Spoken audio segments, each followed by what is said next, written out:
Ladies and gentlemen, boys and girls, children of all ages, welcome, or may I say, hello there, to another edition of the new Force Order for life podcast, a Star Wars podcast by us, three of the scruffiest nerf herders in a galaxy far, far away, aka the fans, bringing it to you, the fans. I am 1/3 of the NFO.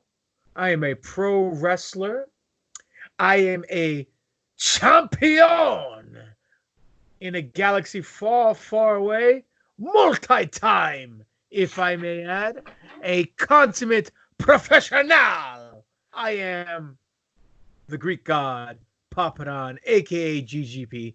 Alongside with me on this illustrious ride through the galaxy, I am riding with a thunder-stealing, toy-collecting, very witty, always pretty because he got a shave and a haircut, medical droid. Ooh la la, Sassoon.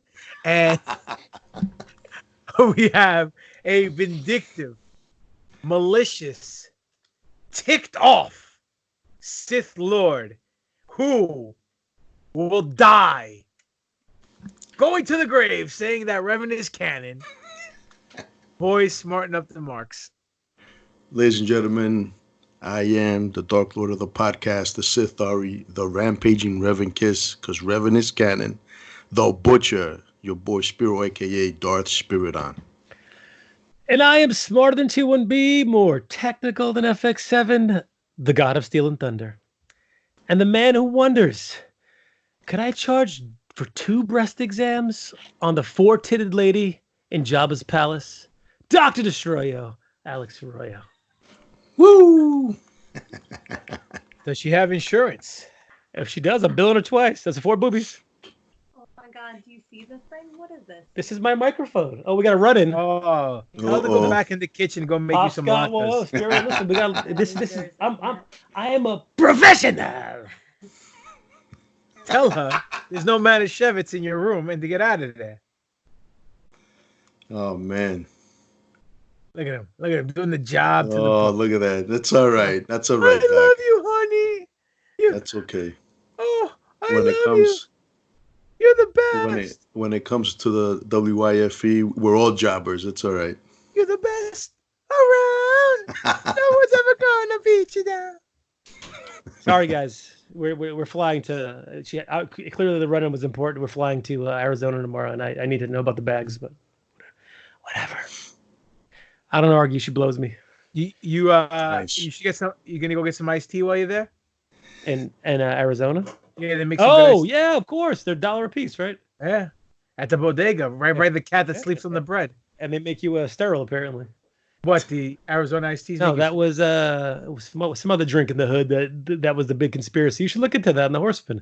Red Bull. It was like no, it was like some other dollar drink that it was the big conspiracy that was selling to minorities to make them sterile. Really? Tropical fantasy or some shit like that. I don't know whichever one. It obviously didn't work, so yeah. Maybe it was the Fanta. These fucking conspiracy theorists. Anyway, ladies and gentlemen, we're trying to get back on track here. The show has fallen off the rails. Good luck. But it's time to pick up engine number 9, put it back on the New York Transit line. If the train falls off the track, oh well, it's the MTA's fault. Pick it up. And we're not paying for the ride. Nope, back on the scene, crispy and clean. It's the NFO, you know what I mean? But regardless of that, I want to just let everybody know that you can follow us on YouTube. If you're watching this silly video and not listening to it audio on a podcast, go hit the like button, hit the notification bell, subscribe to the podcast, leave comments. We want to interact with you.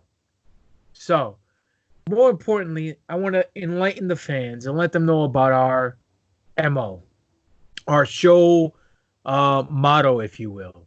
We always say the NFO, the New Force Order, Doc, Butch, and myself will never get over on Star Wars, and that we will always get Star Wars more over with you.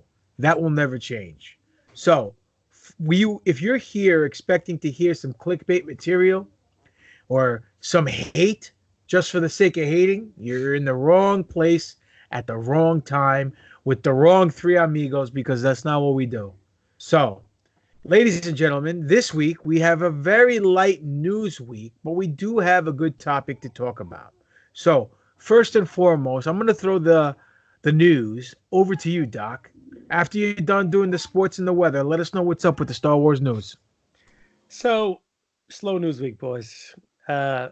Nothing fantastic. One thing I do want to talk about, though, we have a few things to talk about, but one thing I do want to talk about is that Disney announced, which we kind of all knew was coming, that on CNN, that we're going to get a Star Wars themed Disney hotel, which is going to be coming soon to a Disney near you, either, Anaheim and or Orlando.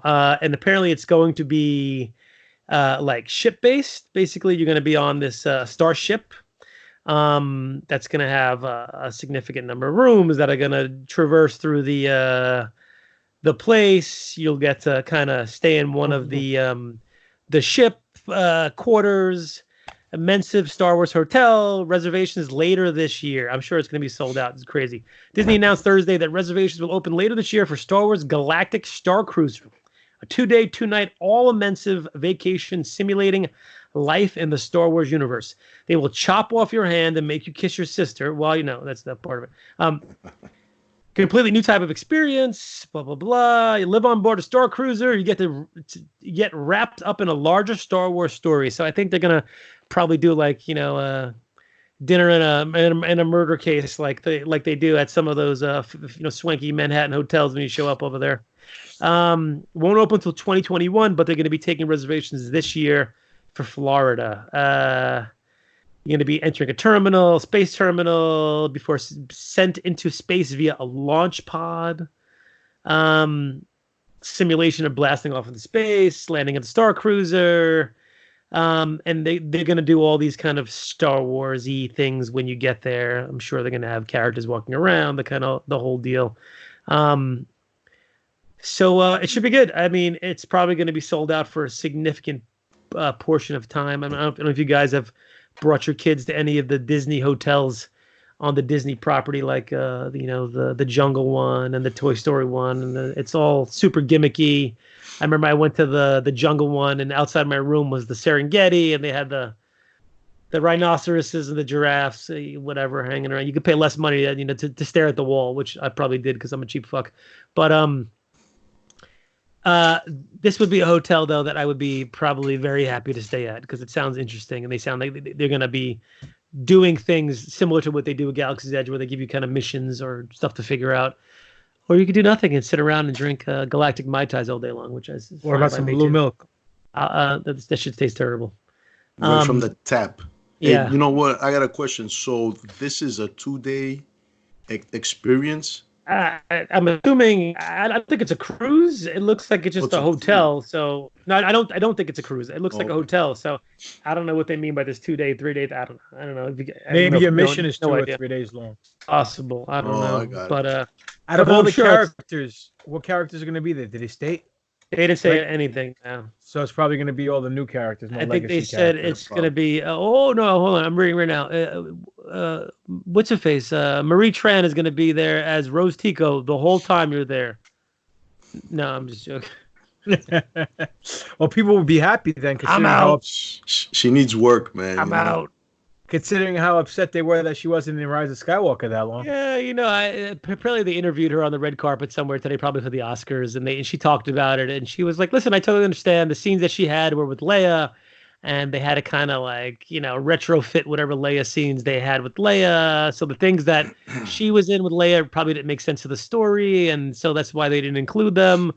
And she said she harbors no ill will to JJ or to the Star Wars, anything, and she has no problem with the level that she had inside there. My guess is that she'll probably pop up somewhere down the line for something else, which whatever. I mean, it's neither here nor there for me. I really don't care. But I guess it's hard for her to decide that she's pissed off because of the massive backlash she got from the Last Jedi. So her taking a break and not getting her head handed to her on social media is probably a good thing. Yeah, man. I was gonna say I feel like she was very smart and strategic in the way she answered. Because you know, man, that the day after that, everybody would have either been crying for her or down her throat, bro. Yep. You That's know? because the Star Wars fan base is very fickle. No one's happy anymore. Mm. No, they want what they don't have. So if she's in the movie, they complain. If she's not in the movie, they're upset. So that's the reason why Star Wars is where it is today. It's all your fans' fault, not the real fans' fault. Because we love Star Wars. Because there's only one thing better than Star Wars. And that's more fucking Star Wars.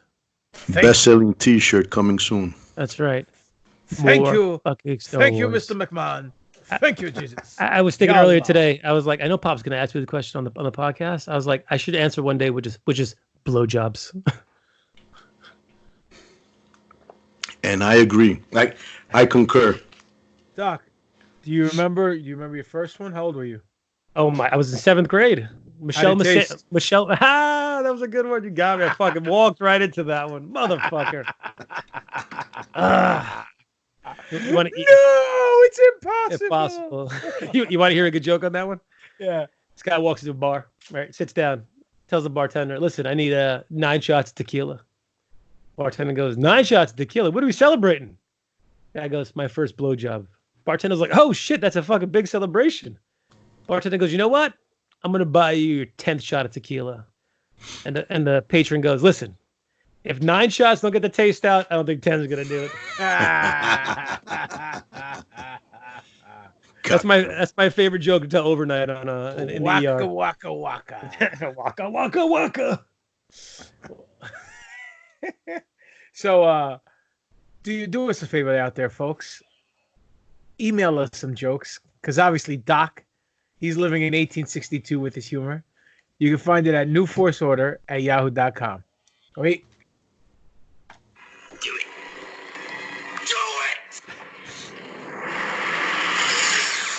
I'm just dropping the "do it" soundbite in there. By the way, one of the most underrated scenes ever in the Star Wars trilogy, when Anakin completely decapitates Count Dooku. I love it. Oh yeah, amazing. I watched it last night. Love it. Dude, I watched episode 2 and 3 this week, and thank God for Disney Plus. I don't have to get my lazy butt off the couch and try to put the DVD out and put the new one in. But episode 2, man, is really good. It gets a lot of hate. I don't know why. When I first saw it, I really actually liked that movie. I kind of like it more than episode 1 now. Oh, for sure, 100%. I liked it. It had a lot of good action in it. The story was okay. But the whole Django thing, the whole club thing, the whole them going to Camino, I really liked episode 2. It gets a lot of hate, and I don't know why. I think it's because of the whole romantic, shitty dialogue between. That's the only shtick. That's the shtick that got me. All the romantic scenes were very cringeworthy. You know what I mean? They're pretty wooden. And then just like Crystal Skulls, it wasn't a bad movie, but the one scene that killed it was when he's swinging with the apes, like Tarzan. I know. And that just killed the movie. Like if you take that off out of the movie, then the movie wouldn't be bad. Yeah, not at all. I agree with you. That's the problem, with certain movies, that you get this one scene that's just fucking terrible, and then it's just like, all right, that's it, it's over, and it just gets the bad rap from there. Sucks, but that's life. Yeah, well, what are you gonna do? Just keep on moving, right? That's it. Get better editors. Oh well. Or special editing. Always special editing. Clever editing. Clever editing. Excuse my French. Clever editing. But the prequels have definitely aged well. I feel, like we've said before, man. Many have gained special appreciation for it, whether it's due to the Clone Wars or whether it's just you being older and, being able to separate the good from the bad of it and realizing that there's more good to it than there is bad, corny, wooden bullshit, No, definitely. And then, you're also able to see the long game, and see the start, the end, the middle, and see the long angle being played as opposed to seeing it sectionally and judging that one section for what it is. Yeah. Well, the question is, I mean, is that long game retconned to the point where, you know, they were like, all right, we have to fix some of this stuff over here. Let's just add more backstory to this and to that, which I think is fine. You know, if you get 3 movies that you can't throw so much stuff into it, it's difficult to get all that, to get everything in there. So I think with the Clone Wars, they really did a great job of tying all that stuff together and making things that we didn't like make sense. Absolutely. Yo, speaking of the Clone Wars, isn't it next week that we start going on that? That's right. The Clone Wars report, folks. We're going to be doing our separate review show. just like we had for Mandomania, except this will be the CWR Clone War, right? The Clone War report. Is that what it's called? It could be that. We never really agreed on an official name, but if you wanted to be that, don't let the truth get in the way of a good story. Well, CWR, Clowns, Wooden Rods. That's what the name of the show works. Perfect. So, or CWR, Clowns, Wrestling, Rats. Doc's favorite promotion. I love them. I love me them rats. They're my favorite. So anyhow, I saw some stuff today that the DVD, the Blu-ray, the 4K, and the digitals coming out in April for Rise of Skywalker Episode 9. April either 14th or 17th. I can't remember exactly when.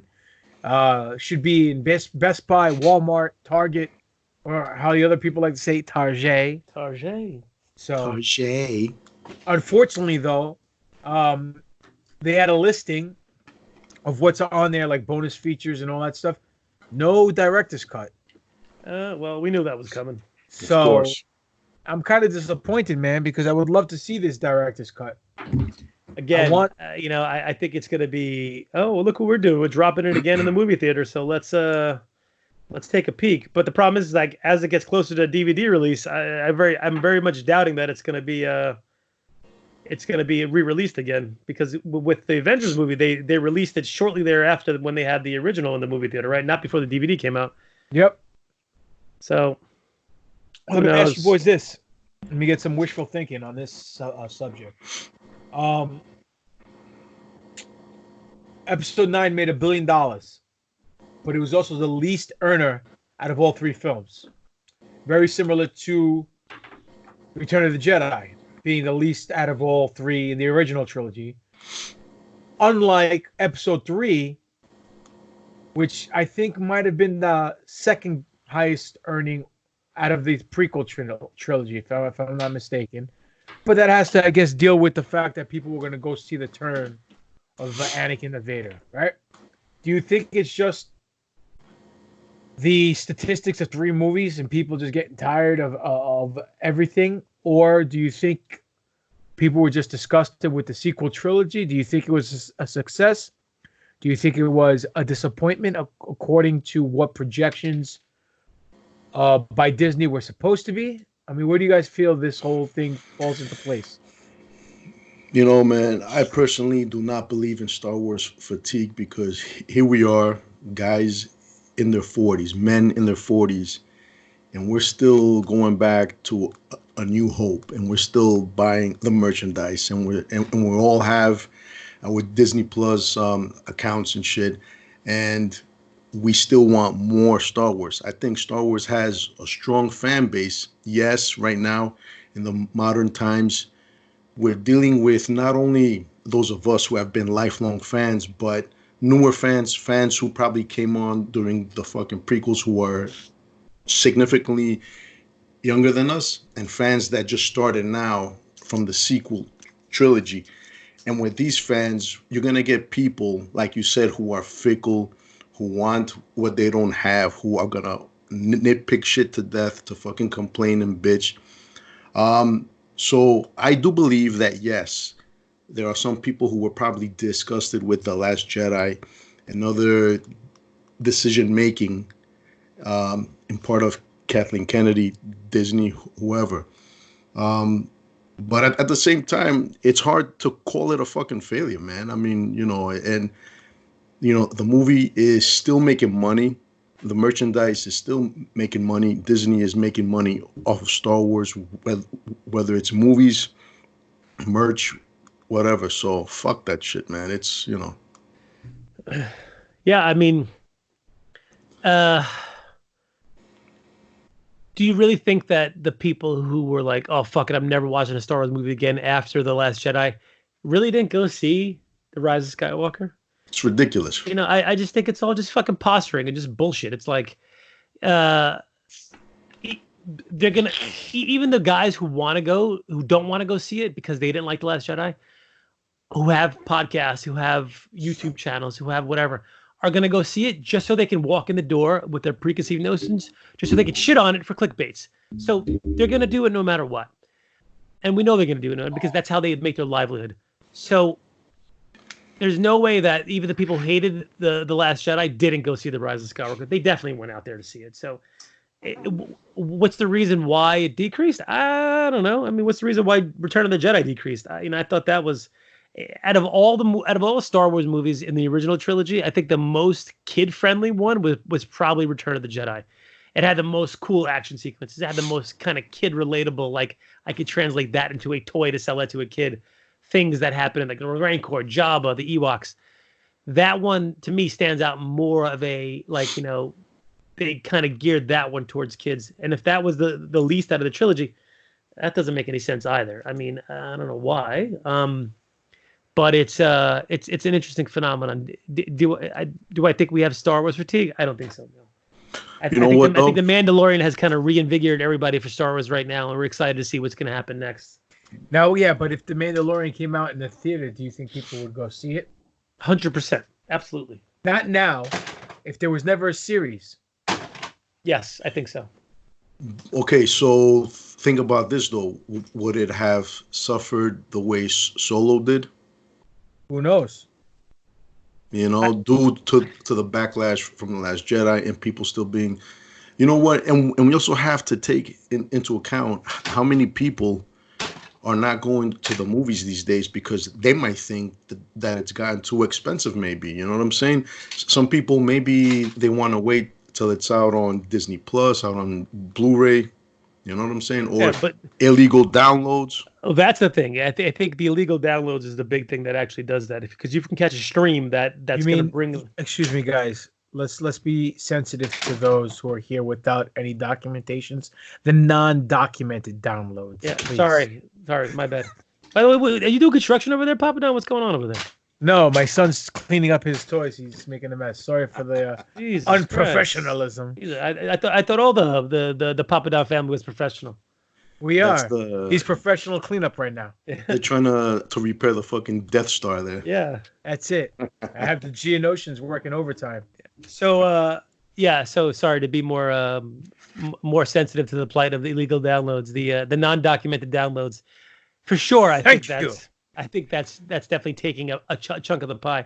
But do you really want to watch a Star Wars movie on your phone and or laptop screen, as opposed to going to the theater and watch? I mean, it's like sacrilegious, you know. Well, my dad. No, because Mandalorian was good watching it on Disney Plus. Yeah, that's fine because we had no choice. I mean, if you gave me the option to go watch it in the theater, I would have watched it in the theater. But I didn't have it. My dad. We talked about my dad. My dad on the podcast. He is one of the biggest movie buffs I know in my life. He owned a video store, by the way. We talked about the FBI problem with him back in the day. Yeah, you got him pinched, Hendry. It wasn't me. It wasn't me who got him pinched. Just like you ratted out on Spiro and me, Hendry. Listen. Rule number 1: you never rat on your friends. Keep your mouth shut, and you don't rat on your friends. I'm gonna keep moving on. 20 years ago, my dad had like a 70-inch TV and he had subwoofer, surround sound, lights off, whole situation, because he was one of those guys who, if he couldn't go to the theater, he needed to have as close enough possible in his living room to kind of get that feeling. And watching, I still prefer to watch a movie in my dad's house because he's still got all that shit that's kicking right now. He's got like 1,000 audio equipments, Betamax, laser. I think I have to dig out. I think he may have Star Wars and Laserdisc, which may be awesome. Wow. And maybe like the legit Star Wars cut too before they did special editions. So watching a movie there was fantastic. and it was like being in the theater. So I appreciated that. But nowadays, everybody wants to, pull out their 6-inch screens, their 5-inch screen, and watch their, their show. I don't know. Maybe I'm spoiled because of that, because of my upbringing. But there's no way I could watch a movie like a Star Wars movie for the first time on my laptop, on my phone, even on my home TV, which is a 71-inch television, by the way, which is it looks small in my living room. It's just not going to happen for me. It's just not possible. So, well, let me ask you this: when you watch Star Wars in your 71-inch screen TV in your living room, and they say Vader is Luke's father, do you still get the same reaction from the crowd? Of course, I got the pop. We saw that in the video with my son today. So Papadon let me right into that one, which is great. My son Grayson, who is going to be 4 in March. We happened to flip through I was watching this weekend because I was off. My wife was working. She's a working lady. And Empire Strikes Back was on. And for the fact that once Empire's on the television, you come across it's got to stay on. You can't. Just like Rocky or just like Shawshank Redemption, it stays on. You can't change it. So it was on. And he still has not seen any of the Star Wars movies. He knows the characters, but he's a little young for it, so I didn't want to kind of ruin anything for him. And I've been trying to preserve the secret for him about the Vader thing. So we sat there, and I recorded his reaction to Luke finding out that Vader's his father. And he turns around, he goes, Dark Vader, because it's dark. It's not Darth Vader, it's Dark, D-A-R-K Vader, because I can't correct him. Dark Vader's a bad guy? And because the problem is that he's grown up with Vader all around him. I have Vader everywhere in the house. Vader's in his room. He doesn't think he wears Vader pajamas. He doesn't think Vader's a bad guy. He's like shocked that Darth Vader was a bad guy. And then he was like, and who's this other guy over here? Luke Skywalker. I was like, you know who that is. And we talked. The problem is Luke is in his Bespin fatigues. He doesn't see him often in his Bespin fatigues. And he was like, what did he just tell me? You can let him play with your Bespin hot toy. No, I'm good. Shit. We'll take a hard pass on that one. And he saw that he was the father. And I said, what did he just tell me? He said he's his daddy? And I said, yeah. He goes, Daddy, why don't you have scary eyes like Darth Vader? I think honestly I could show him in a year again when he's going to be, and he's still not going to understand because smoke some blunts and what happens, Exactly. Then he'll look more like what's Darth his name? Vader.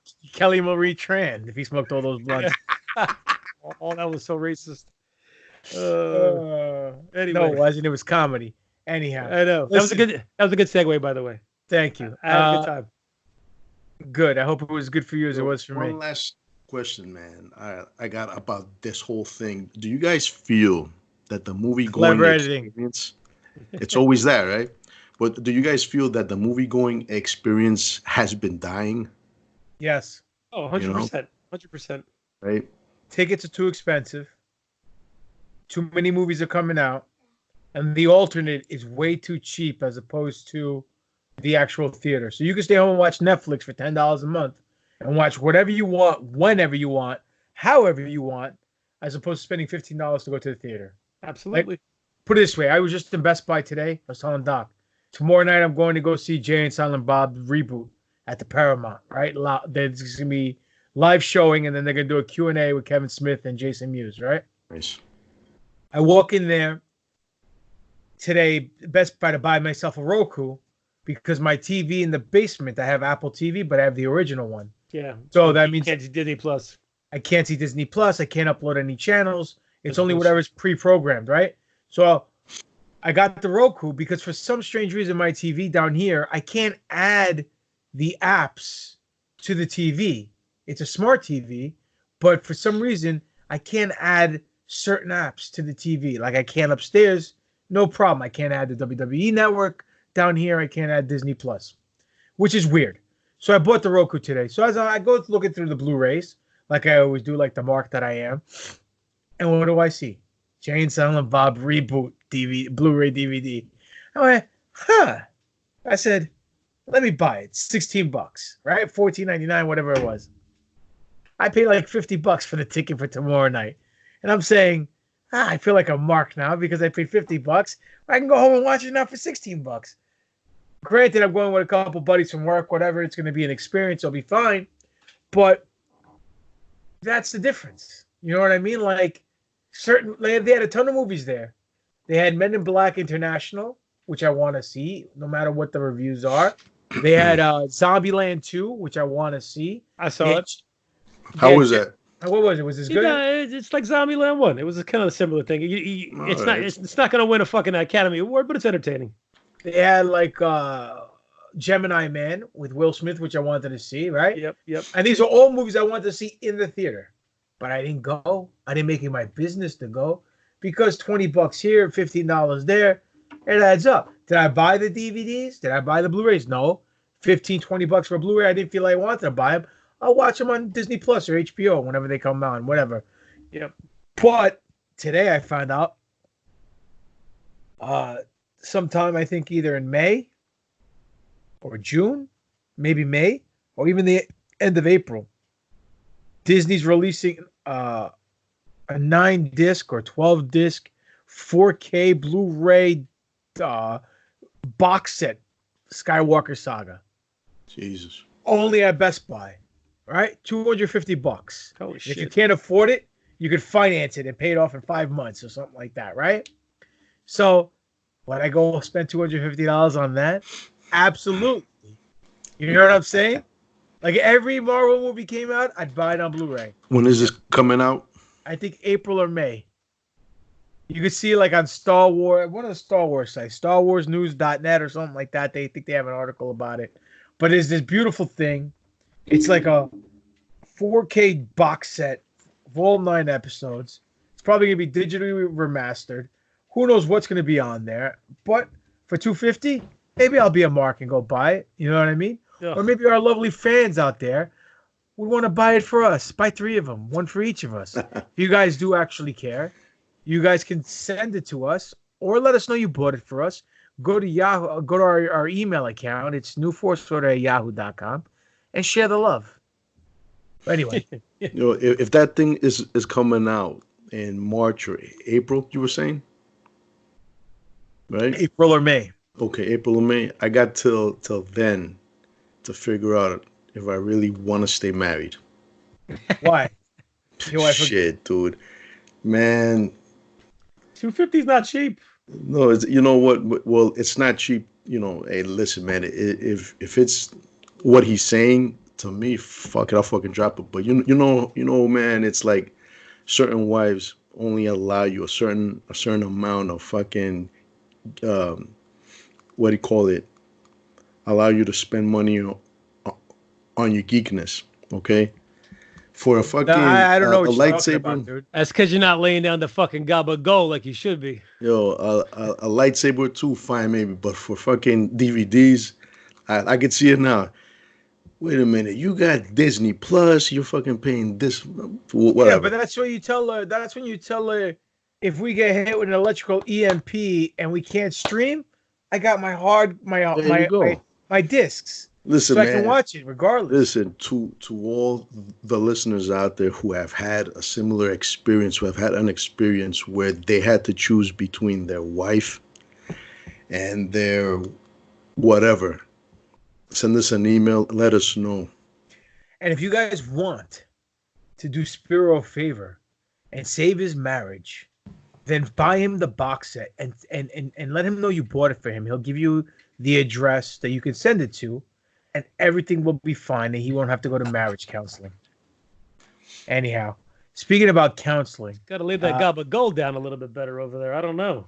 A gabagool, huh? Yeah, maybe he needs to sausage. A little bit more gyro meat, extra white sauce. Yeah, you know what I'm saying? the gabagool. That's what I gotta do, man. Extra tzatziki sauce. Anyhow, rumors are speculating around now. Kathleen Kennedy might retire earlier than her contract. There's talks about that she's getting a little backlash over this Kenobi nonsense that's going on, whether it's going to be a movie or it's going to be canceled, or if it's 4 episodes, 6 episodes that it got delayed. The fact that every time that something comes to fruition, there's always an issue. I don't know. I don't know if I want to believe this. Every few months we get some kind of news that she's going to step down. She's still here. In my opinion, she's doing a good job. She's making money for the brand, keeping the stock price up. Maybe she's not the most fan-friendly producer. She is the second largest grossing producer of all time, behind Kevin Feige. But they're talking about Kevin Feige being her replacement. Oh man. So I am 100% convinced that Kevin Feige will take over Disney. 100%, and he'll still be president of Marvel, whatever he is, COO, whatever he is, all over Marvel. He may even step down and just be president of the MCU. But from what I understand, he is a diehard Star Wars fan, and this would be his dream job to run Lucasfilm. So who knows, man? If that's the case, happy days ahead, in my opinion. Yeah, no, I agree. I mean, listen, the things he did with the Marvel Universe, amazing. So if he's going to bring that energy and that storytelling and that kind of ability to weave a larger story within a bunch of smaller stories to Star Wars, please bring it. Absolutely. I think that's what we need right now in Star Wars. You know what, man? I feel like there are pros and cons. Pros is that the man is a proven winner. He knows, like you said, how to weave, how to maintain the continuity and a story of not just a fucking trilogy, but like fucking a decade worth of fucking films and make it all make sense. You know what I'm saying? So for that, I think it would be a major plus. At the same time, man, you know, I don't want Star Wars to become another like the Marvel, man. You know, I mean that's really the only thing. As far as Kathleen Kennedy and Kevin Feige, you know, being Feige being as successful as they are, you know, at the same time, man, we got to give credit to the properties that have made them the money also. You know, Star Wars and Marvel are just one of those things, or just two of those things that whether you make a shit film or a good film, you're going to make money. You know what I'm saying? Well, let me ask you this. Kevin Feige, if he decides to come over from Marvel to DC, there's talks allegedly he's not going to be the only guy, because obviously Johnny Favs came over, did his thing with The Mandalorian. So did Taika Waititi. But now there's no more there's more news, rumors, and speculations about Taika. Doc, you were privy to what happened. Well, why don't you enlighten us? Yeah, apparently they were interviewing Taika for his Oscar-winning movie. What's it? Jojo Rabbit. Yeah. I want to see that, actually. Yeah, so do I. And they were like, "Oh, so Star Wars, what's up?" And he was like, "I don't know, nothing." And he kind of no-sold them and told them that there's really nothing going on. I mean, he's like, "I saw the movie; it was great." So I think whatever rumors were kind of abound about him doing a trilogy or doing a movie, I think they were just that. They were just rumors. It seems like he's kind of squashed anything that could potentially be him directing a Star Wars movie, which is interesting. I mean, you know, we knew he was in The Mandalorian. He was IG-11, and then he did a couple episodes there, some of the better episodes. He only did one, Doc, the finale. I thought he didn't do the second one. Okay, maybe you're right. Way to be a professional. They didn't do two of them? I thought he did two of them. Anyway, whatever, it doesn't matter. That's what I thought too. It's all right, Spiro. We're done. So, rumors, unless he's no-selling us right now and kind of like, you know, kayfabing it. But there's no reason. Maybe he signed an NDA. Who knows? I don't know. Whatever. Either way, he's there. He's not there. He's got his hands full with the new Thor movie. So we'll see what happens. But I wanted to go back to one of Spiro's points when he said that, you know, the fact that Marvel and Star Wars are properties that even if you make a shit movie, people will still come out to watch it. I don't know if that's true in 2020. I mean, I don't know if that's true in 2017. I mean, we saw movies like Batman versus Superman kind of flop at the box office because it wasn't what people wanted it to be. Justice League also was kind of a big fucking jumbled mess. You know, I sent you guys those supposed leaks from the Snyder cut that Kevin Smith was reading at some DC junk thing they did. True, so much better than what we got. So much a million times better. So, and we need to see that Snyder cut. So, I think DC is a proven property. I mean, for years, Batman, the '89 Batman was the kind of was the bar. It was what all superhero movies compared itself to.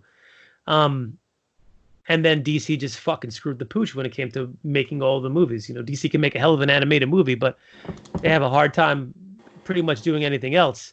Aquaman was good. It wasn't amazing. It was good. I enjoyed Wonder Woman, but everything else short of that was like, what the fuck is this shit?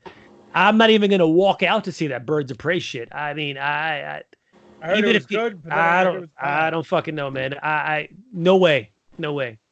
And between you and I still have the last X-Men movie sitting in DVD on my fucking desk downstairs by my computer, by my TV, and my son, who's a huge... Is that the 71-inch TV? 71-inch TV. And my son, my 16-year-old... That feels small. Yes. In your living room? Yes. And your son watched Empire on? Yes. And so Darth Vader? Or Dark Vader? Dark Vader. My 16-year-old who watches... Dark, with a K. You can't correct him. Yes. My 16-year-old who watches every single Marvel movie with me, he's like... I was like, listen, I got that X-Men movie. He's like, yeah, I really don't want to see it. And I kind of feel the same fucking way. The Dark Phoenix Which X-Men movie? Dark Phoenix? Yeah. The new Dark Phoenix one. I don't want to see any of the X-Men movies. They done messed up the X-Men over there in Fox. Yes, they were all right. They only made 3 good X-Men movies, dude. X2, right? X2, Logan, and Days of Future Past. Yeah. That's it. Yep. So I don't know. It's there. I'll eventually watch it, but I think the days of being like, oh, you could just ride the coattails on just your name property alone, I think it's gone, man. I think a lot of people are listening to the critics and are watching, YouTube reviews, and they'll be like, oh, Birds of Prey got raked over the fucking coals. Did it? Did. Everything I saw got raked over the coals. Do I really want to go drop $60, $70, $80 to go to the movies to watch this? Sometimes more, depending on how much shit you're not sneaking in, and or $25 on DVD when it comes to DVD, or am I just gonna wait till Target has their Black Friday sale and pick up Birds of Prey for $9 on fucking DVD 3 years from now, and then watch it, and then stick it in my collection for the next 2 years and watch it 5 years.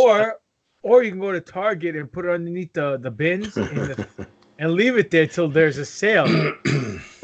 Genius. Genius.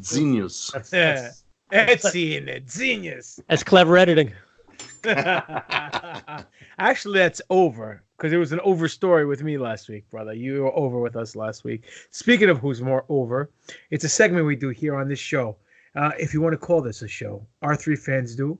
Maybe you will too. But who's more over segment is lingo by in wrestling terms, or by wrestling terminology. What does over mean? Well, over means popular. So if you're a babyface or good guy in wrestling and you're over, people will pay a ton of money to come see you wrestle and fight the bad guy. The bad guy is the heel. If you're over as a heel, people will pay a lot of money to see you lose and get your butt kicked by the good guy. So that's what over means. So what we do is we compare 2 aspects of Star Wars lore. Person, place, or thing doesn't really matter. And we see who's more over. Not only with you, because that's important, but most importantly with us. So, Doc, who are the competitors this week? Oh, so this is one that our good friend Spiro over there was. Okay, Spiro, since maybe if you remember this week, I don't know about you and your T. Who are the competitors this week? Who the fuck is Spiro? I don't know. Anyway, that's a new shirt. Yes. Anyway, so Spiro's been championing this one for a little bit. We wanted to do break the mold again because as new Force Order. For me because Yeah, we had to throw the kid a bone. As the new Force Order, we spend all of our time and all of our shows breaking the mold of all these other jabroni podcasts. We decided to do races. It's not racist, it's races, okay? So we looked at 2 of the more interesting and spooky and dynamically engineered races in the Star Wars universe. One being the Zabrak race. From Dathomir. Of which characters like Darth Maul and Savage Opress. And who else we got? We got Darth Talon. No, Darth Talon was a Twi'lek, my bad. Jedi Koth, right? I think. Koth? Master Koth? Eth Koth? He's not. yeah, like Ethkoth. that. You're right. Yeah. Yes, his name is Ethkoth. Jedi Dynatap and Jedi No, the guy Robitussin. that Cara Dune fought for that planet in the Mandalorian. He was Dathomirian. He was a Dathomirian as well. Zabrak. Dathomirian bastards. So we got the Zabraks in one corner versus the Twi'leks, whatever you want to call them. Twi'leks from Ryloth. In the other corner, of which they have representation from the Abib Fortunas and the Darth Talons and the Aayla Securas of the world. What about the Hera Syndulas? The Hera Syndulas and the Jabba's dancer who gets thrown down into the Rancor pit. Ula. Her name is Ula, by the way. Which, if you look closely... Ooh la la. She's got a nip slip. Exactly. Yeah, stealing that thunder. Chicken time. Anyway, so if we can go straight to the polls, because I love going straight to the polls. Actually, speaking of polls, did you guys see that poor stripper who fell off the fucking pole? Man. Oh, That man. was hilarious. She broke her jaw. Oh, she broke her teeth, broke her jaw, she fucked up her ankle. Dude, here's the deal, right? And this is the funny part. She falls. She started twerking because she wanted to keep making that money.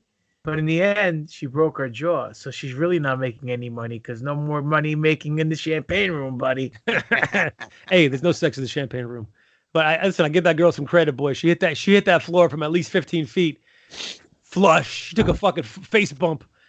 And then she just twerked her ass out of there, boy. It was great. She spent another 2 minutes working it, stopped, backed up 2 feet, worked it again. No. Bring that back Loud up. fucking thump, Yeah, man. the I upstairs mean, is downstairs. you could hear, fantastic. you can hear that shit over the fucking music, Mommy's the up. fucking Turn creeps and shit. Don't worry. Uh, Mommy's there. Mommy's upstairs. Take it upstairs. Mommy's upstairs. Don't worry. We'll give him Papadon shit because he didn't mute his mic. Were you laughing at because my mic was on? I didn't turn it off. Yeah, you don't need your mic. Oh, Give me man. shit, don't worry. What did I Anyway, say? Say, Mommy's upstairs. Go with Mommy. Mommy's upstairs. Anyway, so that's our face-off this week. It's the Twi'leks versus the Zabraks. It's like the Jets versus the Sharks. I don't get that reference. You're old. I know. Sorry, it's a West Side Story reference. My bad. I get it. All right. Okay. I know you get it because you're old as me. Anyway, so if we go to the polls, which we'll go to the polls because we got distracted talking about strippers falling off poles. We got two comments over here. One by our buddy John Enright. We see more Force users with the Zabrak, and they are very powerful with the Force naturally, plus the bonus of the Night Sisters. Good comment. Our boy Chuchi, a.k.a. Todd Figueroa, just says Twi'lek. That's it. So the polls, what do you guys think? Shit, man. I'm going to say on the strength of more, the Zabrak strong. Pop?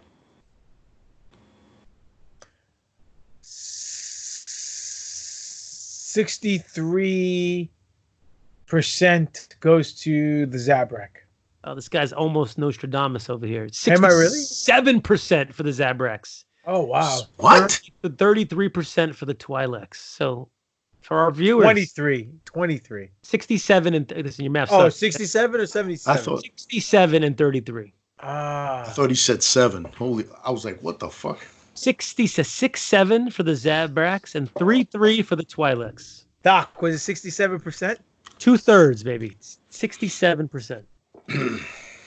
All right, I'm going to go first. So let's see. One of my favorite characters in the Star Wars universe is actually Bib Fortuna because he has some of the funniest fucking lines in the Star Wars universe. And Jabba like smacks. Uh-oh. Time to lay down the smackdown. Somebody's getting smacked in the head right now. This interlude is brought to you by Soul Glow. Let your soul glow. So glow. I can't wait for them to make that a Coming to America sequel. Anyway. Oh, yeah.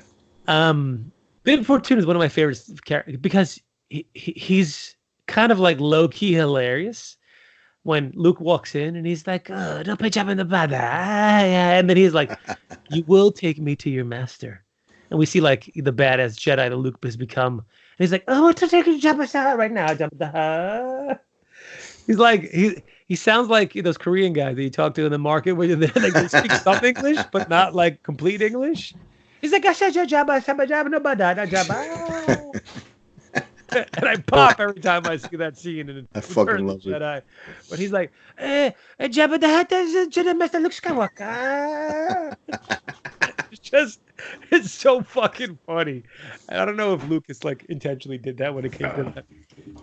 Because I laughed really hard. So, Pop, we're just talking. What I miss? We're talking about the fact that when how low-key hilarious Bib Fortuna is when Luke like shows up to Jabba's palace and he's like, la take the Jabba the Hutt, and then he's like, Master, Luke Skywalker, Jedi Master, and he's like, I was like, was Lucas making fun of like Korean guys? Like, was he hanging down in Chinatown and like just ordering food and being like, oh, I could use that in my movie because Bib is fucking hilarious. He's like, they get smacked in the head. I'd say you sound like the Korean girls at the nail salon. Yeah, exactly. That's the way Bib sounds. So he's one of my more favorite characters in the universe. Then you got Darth Talon and the Twi'leks. You got Not canon. Not canon. Yeah. She's not. She will be though. Watch. She can't be. They're bringing in Crate. So No, they won't. Well, they say they were. Nope. That's all rumor and speculation. Well, hey. Listen, you can't have Darth Crate at the time when you have Vader. Oh, you actually can. No, you can't. I looked it up, man. Yep. You can. You cannot. Rule 2. Wait a minute. You know what, bro? But wait a minute. Do you know that Darth Crate? Hold on. How can he become Darth and be a Sith Lord?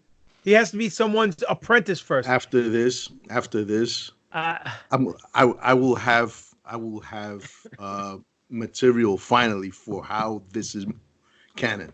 I really would love to like play the Benny Hill music in the back every time Spiro goes into the fucking vortex of the not canon vortex. He's just like running around. He's trying to explain the whole thing. Where I get to smack an old bald guy and shit him in the fucking head. You get to chase the naked chicks around. Dude, that was such a great show. That would not fly today, but not in a million years. And not in a million years. Anyway, back on track. Yes. Going back to our battle here. If you look at a Zabrak without the face paint on, they look kind of like, I don't know, bullshit. I hate to break it to you. It's not face paint. It's tattoos. If you look at the Zabraks without the tattoos on, they kind of look bullshit. So, Eth Koth, whatever that guy's name was, or Deep Koth, whatever his name is. I'd rather have the tattoos. So without the tattoos, they're kind of like, just guys with horns on their fucking head. Except that Maris Brood chick. She was actually all right. She had no tattoos, but she was kind of pale looking. With the double lightsabers. It's a tough battle. Despite the fact that I had this really awesome Zabrak skull that I got. Look how cool that is, right? It's pretty dope. It's pretty dope. There was a toy company called Uncle Milton who did these Star Wars skulls. What? Uncle Milton? Milton? They did these Star Wars skulls. They basically came in like they were like you had to excavate them out of like the little sand that they came in with like a little hammer. And they had this one. They had like a Rodinian, which is the Greedo. They had a Silicious Crumbhead. They had a couple other ones, but the Zabraks by far the coolest one. I'm gonna have to go Twi'lek, just because once you take those tattoos off, they ain't shit, man. There's a bunch of horny-headed fucking weird-looking Arab dudes. Well, look, yeah, man. Listen, man. Doc made a lot of great points, man. Without those fucking tattoos, they're rather ordinary. Some are red, some are yellow, some look like they're Arab, some look like they're Chinese, black, whatever, with horns. Another thing to that is the Zabrak males always did the honors. They did the jobs to the females. The women, I believe, if I'm not mistaken, don't we all ran shit there. The Knights sisters pretty much did as they pleased with them. They chose their mates. They chose their damn slaves. They chose their fucking children. These guys were fucking jobbers. Now, if you're gonna go on the strength of Darth Maul, that species will be over in any fucking goddamn poll. Fucking 7 days a fucking week. Twi'lek. With them, it's sort of the opposite. The males, they look like fucking shit. They look like we've said before, that character from that fucking movie, Basket Case. The women, on the other hand, were known for their natural charm, beauty, and they weren't afraid to use it to their advantage. But at the end of the day, man, as much as I want to say Twi'lek, because we've seen a lot more of them in the movies and in the comics, Darth Maul made such a fucking splash, such an impact, that I gotta go with the Zabrak. There's nothing wrong with that, brother. Yeah. Pop. Both species in the Star Wars universe, in my opinion, have had a tremendous impact. The Twi'leks, obviously, you have Hera Syndulla, who was one of the main pioneers of the rebellion, but her father was also a freedom fighter, Chan Syndulla, on Ryloth. He's in the book, Lords of the Sith. Very good book. He also guest appeared on Rebels a couple of times. So, as far as the Zabraks go, they're awesome looking. They're all badass warriors. Granted, they needed to get marked up with tattoos, but it doesn't matter if they have them or not. In my opinion, Zabraks are over 24/7, 365. You jacking off over there? I wish. What are you doing? 24/7, 365. Okay? You have Darth Maul, you have Savage Opress, two of my favorite characters. Darth Maul obviously being one of the best, if not the best looking character in Star Wars. So to me, it's going to be them all day, every day. Hard to argue on that one. We have two emails. Our first email is from a new emailer. His name is Tim Gilby. Tim Gilby. Oh, wow. Hey, NFO guys. This week I'm picking the Zabraks to go over. They have more heart. Yalla, NFO for life. More heart, but less legs. All right. Our next one comes from Hans. Never heard of him. Yo, fellas. Yeah. Yo, fellas. First, I'm starting off hot. How the fuck is Revan not canon? And you plaster Maris Brood on the graphic. What in the wild world of sports is going on down here? I'll pick one specific character, canon or not. Darth Talon. She is the kind of hybrid between the two contestants. Yeah, Look like Maul with tails. But Zabraks are overstrong. Seeing the contest in Clone Wars where Ventress chooses Savage, amazing insight to their race. Twi'leks are slaves or sex trafficked hoes, except a few. But I digress. I am patriot. Well, Hans, you are 100% correct in my eyes. And that was a very nice, informative, yet small email. So kudos to you, my friend. Thank God. And thank you for supporting the Revan is Canon campaign. Well, 2 out of 3 ain't bad. It's a campaign now. Hans. I feel like we should do like a meme where Spiro's like Bernie Sanders, who was like, "I'm once again looking for your support about Revan being canon." We should come out with a shirt. Revan is canon, Revan is not canon, and sell them on the site and see which one sells more. But to be honest with you, these stupid ass fans that supposedly follow us are so cheap. They're cheaper than Doc. They're not buying the shirts. They're not buying the coffee mugs. They're not buying the flamethrowers that you can get at www.newforceorder.com. Pocket pussies, no. Nothing. All they're doing is staying home, listening to the podcast, which is cool. but you're not showing your support. And you're not showing your love. So if you're not going to do that, I got 2 words for you. I was waiting for Doc to jump in, but he blew the spot. Suck it? No. Fuck off. Oh, okay. Anyhow. So, thank you for listening. You know what, man? They don't understand that we're trying to raise money so we can build a rocket ship so we can go explore the outer regions. I got kids, motherfucker. You know? Listen, you're right, Spiro. 100% right. I don't know. Personally, I don't care. But I don't know about these fans. To be honest with you, they want to be down. They put over the podcast.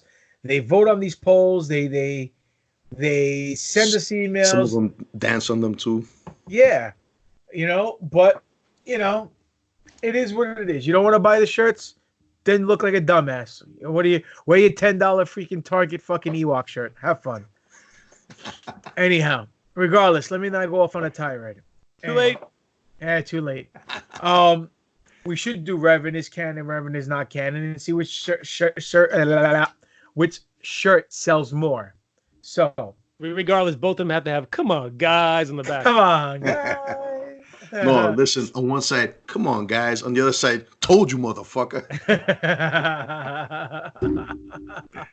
Oh man. Very nice. Speaking of "told you, motherfucker," I think it's time for one of our favorite new segments of the show. Ah, yes. Where we turn the lights down a little bit. We prank call people talking like Mace Windu. Speak a little deeper. And get a little dirty with the Star Wars. Oh, Spiro got the voice. Do it. Kama Sutra.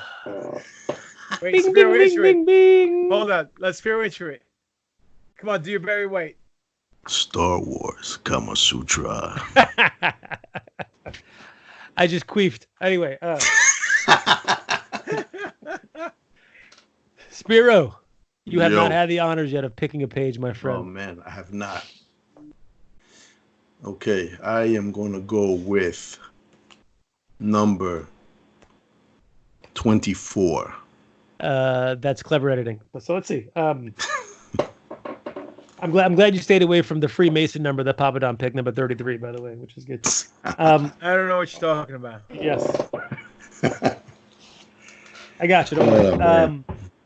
You said 24, correct? Yes, Kevin sir. Moss. Yes.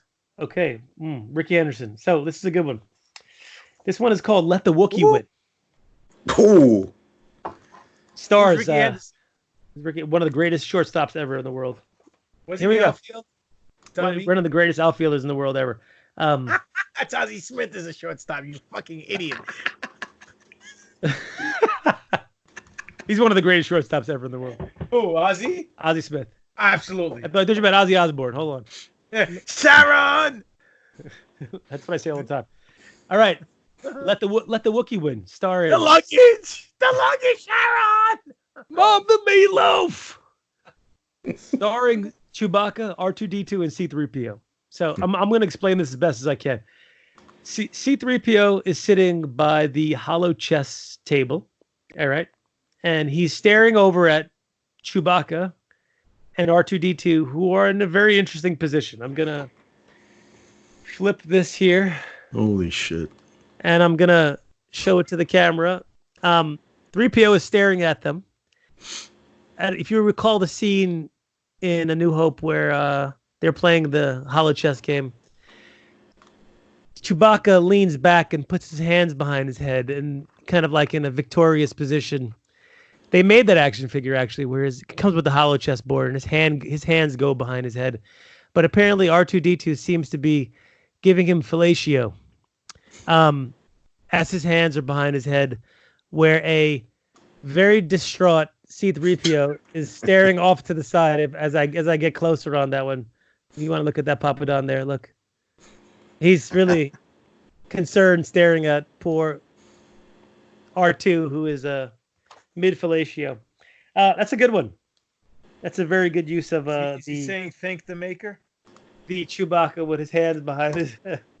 Because that is my go-to position once I am letting the Wookiee win, as they say. TMI, Doc. TMI. That means too much information, dude. Nothing wrong with letting the bookie win. So that is the Kama Sutra this week. That's the Kama Sutra this week. That was page 24 of the Kama Sutra by S.N. Herder. Are you keeping tabs on the pages? I've got a mental note. Don't worry. That means no. He's gonna forget everything. Yo, real quick. I want to explain to you, and this is so simple, of how they can have Darth Krayt. First of all, they hold on. Let me intro this. Okay. Ladies and gentlemen, welcome to the new segment on the New Force Order.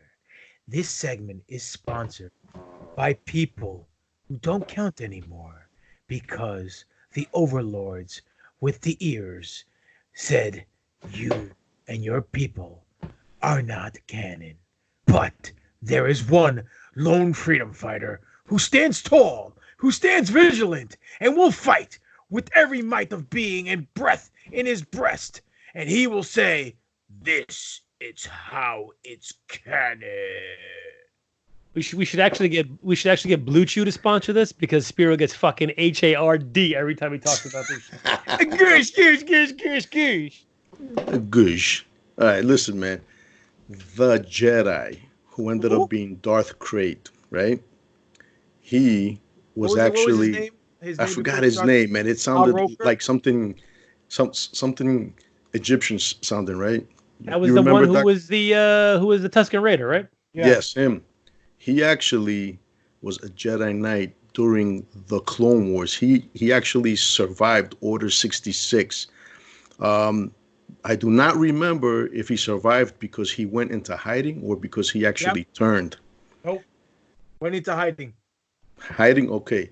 So he was around.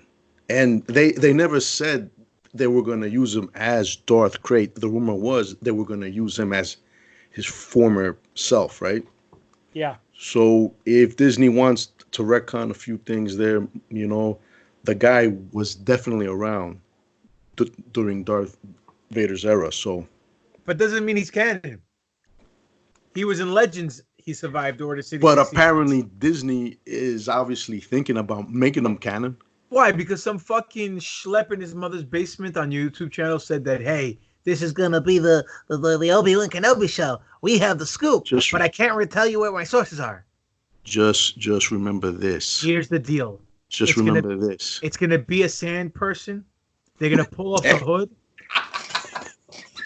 They're gonna pull off the hood, right? It's gonna be a sand person. They're gonna pull off the hood. That's very PC of you, by the way. Call him a sand person. Well, that's what they're called in the movie, the sand people. I know. Oh man. Right, the Tusken Raider. Spiro called the Sand People very different things when he was in the military. That's right. It's going to be a camel jock and sand. That's why he's laughing right now. So, it's going to be a sand person. They're going to take off the mask, and everyone thinks it's going to use the same name, and everyone's going to think it's the Jedi who survived Order 66. But it's really going to be Mace Windu. That would be dope. Oh, God. All right. Listen, man. You want it to be Mace Windu? I could deal with Mace Windu. And I will. Do you know why that's awesome? But because Mace Windu is canon. Yes. Unlike Raven. Remember this. Who just became canon not too long ago. Therefore, Krayt will become canon. Watch, man. Man. Did not have Krayt canon at the time of between 3 and 4. Right. Maybe not as Darth Krayt, but definitely as his former self. Maybe. Too good a story, man, not to tell. I agree with you. I'm not disagreeing with you that the story's not. But then what's going to happen? Like, to me, I always thought the Sand People were an alien race. I didn't think they were people, like human beings, dressed in rags. You know what I mean? No, they're not called the Sand Aliens. They're called the Sand People. Aliens are people too, you fucking discriminated bastard. What do you have fucking Tusken Raider phobia or something? Yes. That's why they built the sand wall. Ladies and gentlemen, please send Doc some jokes, please. I beg you, newforceorder@yahoo.com. Anyhow, Hey, Spiro, we'll have to wait and see. I'm not disagreeing with you. It could be a possibility that they make this dude canon, but as of now, he and Revan are in the same dugout, left Oh, out. They're then not they're canon. canon, right? Yeah. No, they're not. No, I don't think so. Revan is Doc, canon. Bro. stop playing with your toys and be part of this conversation, please. Yo, let me ask I you take this. it. I take it as my personal, like, excitement for the week when you just completely blast Spiro about the canon stuff. It's hilarious. Listen, explain this to me. Then what fucking Revan were they talking about in the Rise of Skywalker? Then They didn't mention his name. there was only His one name. There His was only one name was in a visual dictionary for the name of a battalion of Sith troopers, which they were known as the Revan Troop, right? Whatever the hell they're called. There was only one Darth Revan There was? who was also Jedi Knight Revan, sort of like Prince. Gush, Tupac gush, also. gush, gush, gush, gush. Yeah. gush. But the name was used. The character cannot be fucking Revan could be a fucking dishwasher in fucking what's his name's diner from episode 2. Fucking Well, guy- in that case, they would have called him Revenga. Chuchi's boy. and he would get his ass fucking carved up, right? Revenga. That's LOD pop. Oh shit, Revenga. He would have been played by Antonio Banderas. Nice. So, Doc, what did you have on the plate that you wanted us to discuss this week? What did I have on the plate this week? There was a rumor that was going around that it seems to be kind of shot down now that George Lucas was going to be the EP for the Cassian Andor series. But it seems like that may not be the truth at this point. I don't know. I think that would be an exciting thing to do. And I think that would have kind of brought George back into the fold in a lower tiered role in a lower tiered character. So I think they, hopefully there's some truth to that rumor and we'll see George kind of come back in. That was one little tidbit I had. Another tidbit I had is that, we wanted to kind of debate a few things here and there about specific things in the Star Wars universe. We talked about the whole Anakin Force Ghost a couple weeks ago, and I category and a topic popped into my head a couple days ago where I was like, I think we should talk about this. So my topic that I want to talk about is, I know Spiro doesn't actually probably know about this, but R2-D2 C3PO, completely unnecessary in the prequel trilogy. Agree or disagree? You know what, man? I'm gonna go with I agree, but at the same time, I feel that at least R2 should have had a fucking place in it. I totally disagree. They are totally warranted in the prequel and the original trilogy, and should have had bigger roles in the sequel trilogy. So for me, I think they really kind of like detracted from the story because we have a bunch of characters in the story, a lot of new characters, some characters that we've kind of seen before, like Yoda and Obi-Wan, but for the most part, everybody that was there was kind of new. They shoehorned, I feel they shoehorned R2 in there, they shoehorned 3PO in there as the usual comic relief, but kind of to give us this thread that still gave us some kickback to the original trilogy. Did they do anything that was completely over the top? Like the fact that Anakin made 3PO? Do we need to retcon that into anything? Did that like advance the story in any way, shape, or form? Did that make something that happened in the original trilogy like an aha moment in the?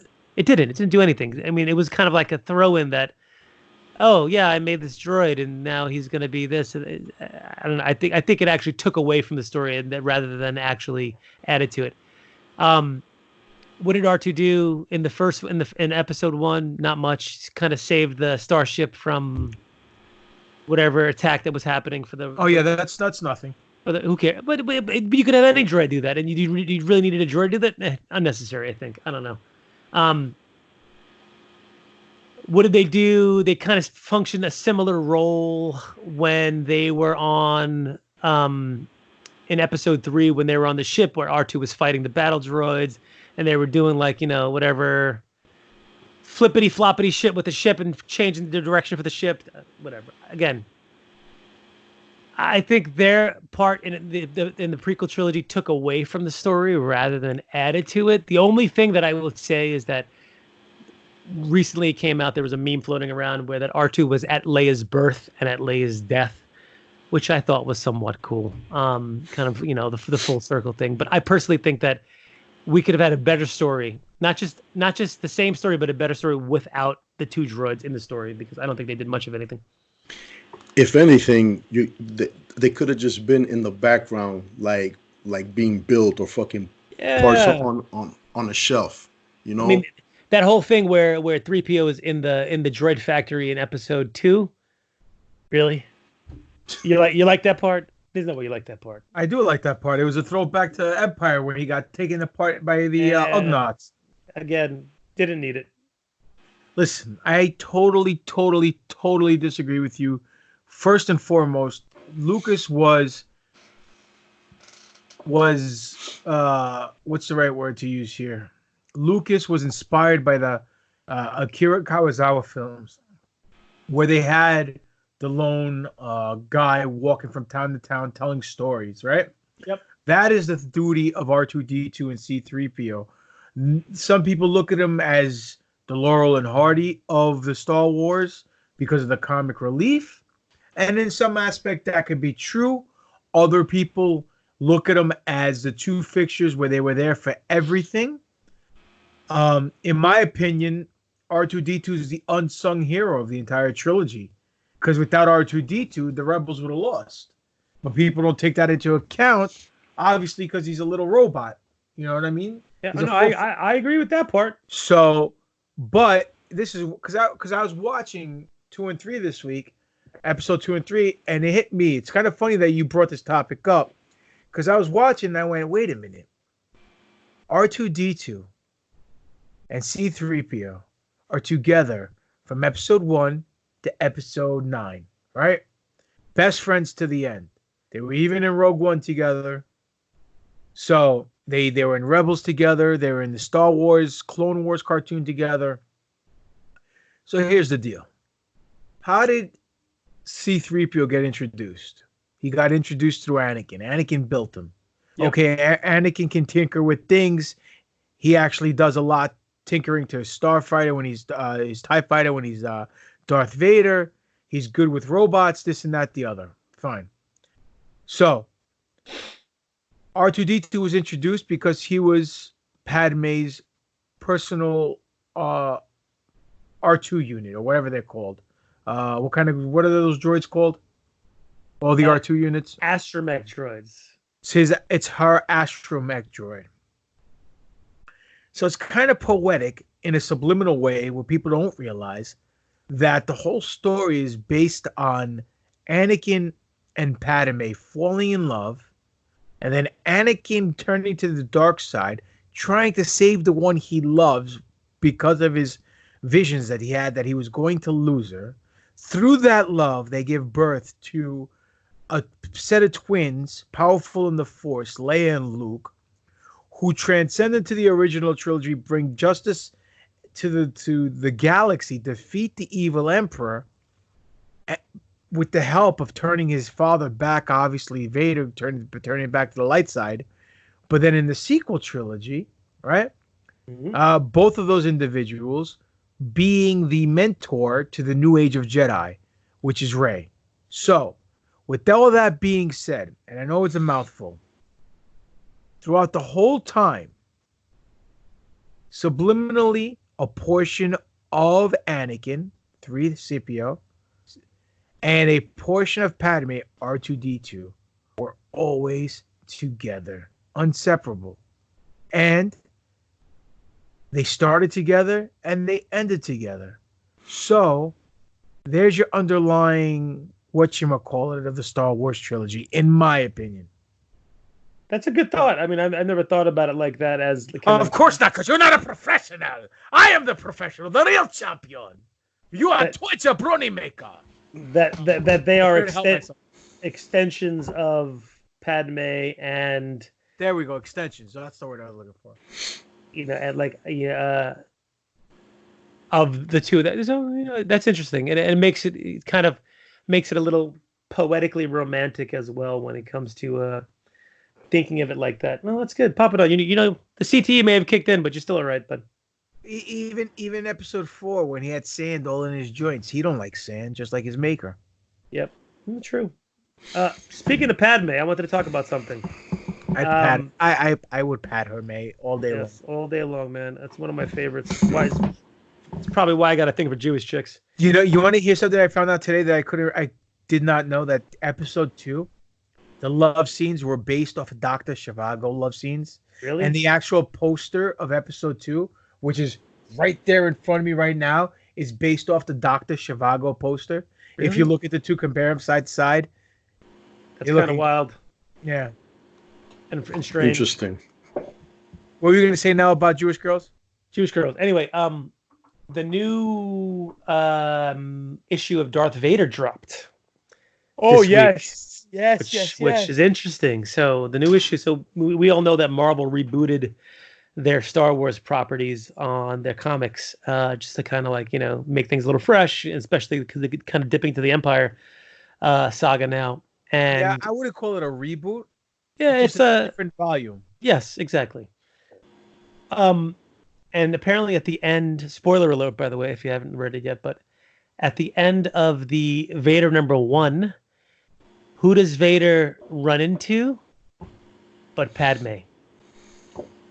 And apparently it's not a ghost, it's not a hoax, as they say on the books. Legitimate, it's Padme. How? We don't know. Issue 2 and 3 have her on the cover with Vader. So it's at my comic shop right now. I got to go pick it up. I will read it. I will report. I will let you guys know, because I'm super curious as to what the deal is and how that's actually possible. Listen, to say that it didn't spark an interest or raise a brow is an understatement. Yep. When I saw it, I went, whoa, this doesn't make any sense. Because, number one, Empire is what, 25 years after episode 3? Yes. Yep. So if it's 25 years after episode 3, where the hell where's she been? Why does she look the same? Yep. Why is she not 25 years older? Yep. Well, that's Vader's in his 40s, right? Maybe she's like J-Lo. Yeah. I don't think that's her. I think they're gonna swerve us. They have to swerve us. But I'm okay with it. I'm okay with the swerve. Spiro, your thought? Swerves are good, man. Listen, man. I also do not think it's her. I only caught the fucking screenshot. I wasn't sure what to make of it. I don't know. I definitely don't think it's her, though. Another thing that I caught this week, which coronavirus. Herpes? No. No, the coronavirus is fake. Okay. I don't know, man. Only one of us has a medical degree over here. It ain't you, but all right. Well, look, let's look at facts, okay? And let me put my conspiracy theory hat on for a second. If you look at the bottle of Clorox wipes, and I took a picture of it, and I'll send it to you guys if you really want to see it. The first thing that the Clorox wipes kills, and it says kills 99.9% of germs and bacteria, is it coronavirus. Okay, so hold on. I bought this box of, or a thing of, tub of Clorox wipes months ago, before the coronavirus was even a thing in the news. Okay, so can I quell that for you? Yes, please. I've been diagnosing people with coronavirus for a long time, like upwards of 20-something years. Yeah, but what I'm saying is it's not a deadly disease where you can die from. It's a freaking maintainable, disease, a little stronger than the common cold. So here's the thing. The coronavirus that it's killing in the Clorox bottle is a different strain than the coronavirus that the Wuhan has. You know how the flu had swine flu, and they have H1N1, and they have bird flu, and this. It's a similar makeup genetically to the coronavirus. It's in the coronavirus family, just like humans are in the chimpanzee and ape No, we're family, not. like Stop over it. there. No, we're not. We're No, we're similar. No, we're not. Developed Stop from it, them. Jocks. Please Okay. stop. Please So stop. There's the no such coronavirus. thing. There's no such thing as evolution. There's no such thing that you can't even prove it. It's not scientifically proven. It was a theory by Darwinism and Darwin himself to try to forsake religion and creation to try to get his shit in and get over. And the problem with evolution is this: one, if we evolved from chimps or apes or whatever the case may be, why are there still chimps and apes on the planets? Is it selective evolution? Only 10% of the man. population? It's not that we evolved from them. No, that's what it's saying. There's a species, right? And when it came time to evolve, some went our way and some went to the chimps' way. Exactly. No way. No yes. Way. We have more in common with the dolphins. Earth is flat. Here we go. No, the Earth is not flat. The Earth is not flat. Two things I know for a fact. The Earth is not flat and your abs aren't flat. So let's get that focused right now. So with that being said. I know mine ain't. Mine aren't either. But you never let the truth get in the way of a good insult. Photoshop, baby. That's it. Clever editing. Number one, humans have more in common with dolphins and pigs than they do with apes or chimpanzees. And that's scientifically proven. It's a fact. So if we were to evolve to many species, our genetic similarities are more to dolphins and pigs than apes. So that right there debunks any speculation that we came from apes. They can't find the missing link that ties us to this theory, but yet they try to teach it in school as facts. Absolutely not. Science and religion are the same thing. They're both theories that can't be proven, except one is demonized and the other is proven as fact or presented as fact in schools. Why? Because some guy wears a lab coat and went to Harvard or Yale? Come on, man. It's all horseshit. So we can't prove science? No, you can't. You can't prove. There's no way you can prove that the galaxy is 93 billion years old. There's no way you can prove that carbon dating is accurate. There's no way you can prove that we came from chimpanzees, and there's no way you can prove. But we didn't, though. Well, we didn't. We didn't come from chimps or apes. What I'm saying is there's no way you can prove a certain thing in science because 5 years ago, what was presented as fact, not as a theory, was presented as stone cold facts in science are now false because new evidence came out to debunk it. So, with that being said, a theory is a theory and a fact is a fact. Say it plain as black and white. 5 years ago, ABC was presented as fact. Now ABC is wrong. XYZ is right.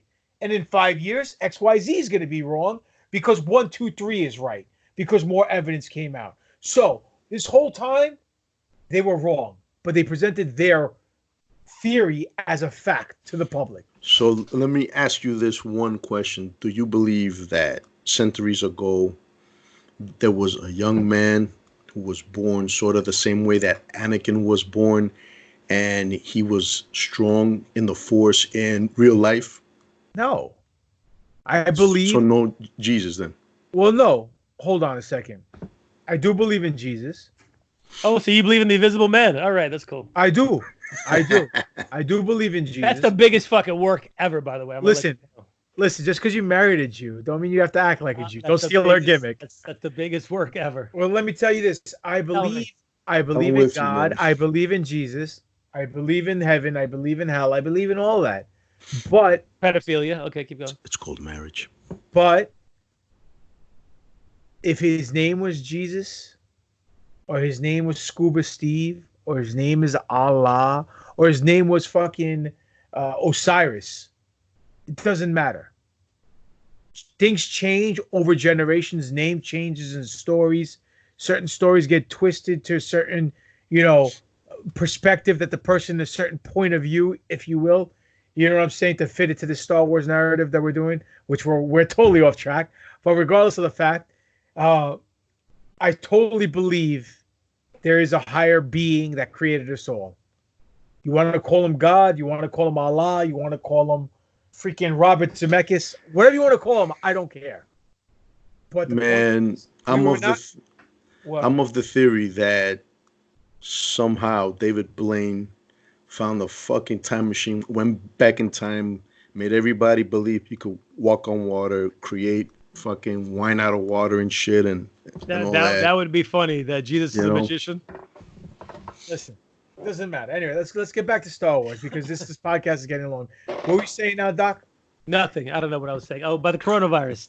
There's many coronaviruses. This is just a mutated strain of the coronavirus. No, I know. What I'm saying is, though, it's not a big deal here in this country. And it won't be a big deal here. Just like last year was the Ebola virus. And the year before that was SARS. And the year before that, West Nile. And the year before that. I was there for every single one of them. I know. Because those viruses have nothing to do with us here in the United States. It won't affect us. What's going to affect it may affect China. Why? Because it's man-made. It's chemical warfare, to be honest with you. Ooh, it man. is. It is. The fucking tinfoil hat's coming out right now. Listen, you gotta take into account, man. Who owns most of the U.S. debt? And who owns most of the U.S. gold? China. You gotta take into account, man. In the last 5-10 years, who has the U.S. been beefing with the most? China. So Trump made this virus and dumped it over No, there? not Trump. Yeah, you might. No. I wouldn't be... Hillary Clinton? No. I wouldn't be surprised if the governments are working hand in hand together to try to depopulate certain areas because overpopulation. And in China, they did have overpopulation because they had to enforce a one-kid rule. If we had a one-kid rule, the three of us would be SOL every day, twice on Sunday. So let's go. I mean, I'm just presenting facts here. Okay. Okay. There we go. So there you go, folks. That was your conspiracy lesson on the Star Wars.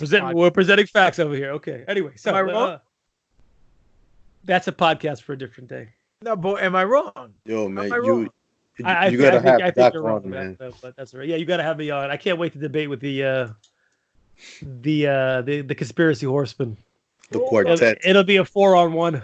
No. First of all, we wouldn't gang up on you like this. It wouldn't be fair. We respect everyone's opinion. So, you believe even Disco Inferno? Yeah, he was on the show last week. I know, that's why I said it. And it was actually a good show, surprisingly.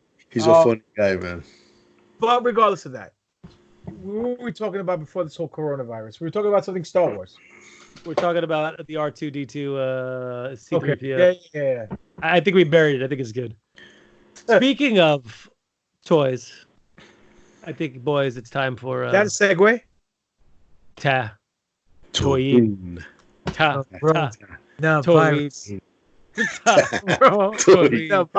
Listen, you guys should TaTOYine. You can spray your Clorox. You'll be all right. Don't worry. No, it's Windex. Get it right. Yeah. More lemon pledge, sir. TaTOYine is brought to you by the coronavirus. Coronavirus. Listen, I'm gonna tell you a funny story, right? Back when 2009, when the swine flu was actually in the United States of America, and people were, it was on the news every 10 seconds. People were running into my hospital was overrun with patients who were worried about swine flu. This poor little Bengali mother came to me, brought her kids in. They were totally fine, and she says, "I'm worried about the swine flu." And I said, "Are your kids sick?" She goes, "No." I said, "Well, what you've done is equivalent to being home and hearing on the news that someone has a pipe bomb in the train station and deciding to jump on the L train because you want to check out what's going on." And then she was like, "Well, I don't know what to do. Like, I'm worried. Well, when should I worry?" And I said, "You know when I'm going to worry? When I open my door and there's dead people lying in the street. That's what I'm going to worry." Anyway, so. Fear mongering, scare tactics. Yeah, I know, a lot of it's fear mongering. Listen, if it bleeds, it leads, baby. Anyway, so TaTOYine this week, we're going to do two things. One of them just because I want to get it the fuck out of my room already because it's driving me crazy. Let's start the video recording. Speaking of video, where'd he go? Oh, where'd I go? Am I there? No? Am I there? Am I there? Doc, where are you? I'm not there? You don't see me? No, where are you? I'm here. Here I am. Did he cut out? No, I can hear him. I can't see him. I can hear him, but I can't see him. I can barely hear him. I don't Is he hear him talking now, or is that you? No. There he is, I think. Can you see me now? No. We tried to put one over before, huh? All right. Doc, you there? I'm here. So, Frozen. First thing we're going to talk about. I know this is going to get Holly Garland excited. I don't know if as much as Spiro, but this is going to get... she's a big Kylo mark. So, I got here 3 3/4 Kylo Ren's TIE silencer. I picked this up. You know, I used to be really big into the vehicles for Star Wars, but then it got a little crazy, and I was like, oh, do I really need all the vehicle? So I usually wait for them to go on clearance, or I hit them on Amazon, or I hide them under the shelf in Target. But luckily enough, I came across this bad boy at Ross. Ross, exactly. Ross, you're a traveling wrestler. You should know what Ross is. Ross, it's also known as Ross Dress for Less, which is basically like a TJ Maxx or a Target, or like one of these Marshalls or TJ Maxx. Never heard of it.